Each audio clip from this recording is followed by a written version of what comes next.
نیند ہماری زندگی کے سب سے اہم امور میں سے ایک لازمی امر ہے۔ نیند کی کمی کے نتیجے میں جسمانی اور ذہنی طور پر شدید نقصان پہنچتا ہے اور یہ عمر بڑھنے کے ساتھ سمجھ بوجھ کو کم کرنے کا باعث بھی ہوتا ہے۔ موبائل فون ہماری زندگی کا لازمی جز بنتے جا رہے ہیں۔ اس کے ساتھ اس کے کچھ ایسے نقصانات بھی ہیں جو مختلف تحقیق کے بعد سامنے آتے رہتے ہیں۔ اس میں سر فہرست رات کے وقت سونے سے پہلے موبائل فون استعمال کرنا ہے، بلکہ بہت سے لوگوں کے لیے یہ کسی علت سے کم نہیں ہے۔ اس حوالے سے ماہر صحت نے اس مسئلے پر تفصیل سے روشنی ڈالی اور ناظرین کو اس کے نقصانات سے آگاہ کیا۔ انہوں نے بتایا کہ اللہ پاک نے دن کام کرنے اور رات آرام کرنے کے لیے بنائی ہے، لیکن ہم نے اسے الٹا کر لیا ہے۔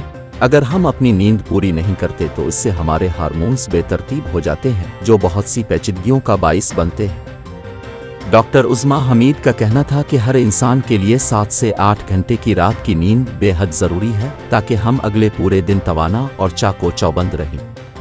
نیند پوری نہ ہونے سے دل کا عارضہ بھی لاحق ہو سکتا ہے۔ انہوں نے بتایا کہ جو لوگ کم سوتے ہیں ان کے مقابلے میں 8 گھنٹے سونے والے نسبتاً بہتر ہوتے ہیں، کیونکہ مناسب نیند قوت مدافعت میں معاون ہوتی ہے، جراثیم کش اور کینسر کے خلیوں کو بڑھنے سے روکتی ہے۔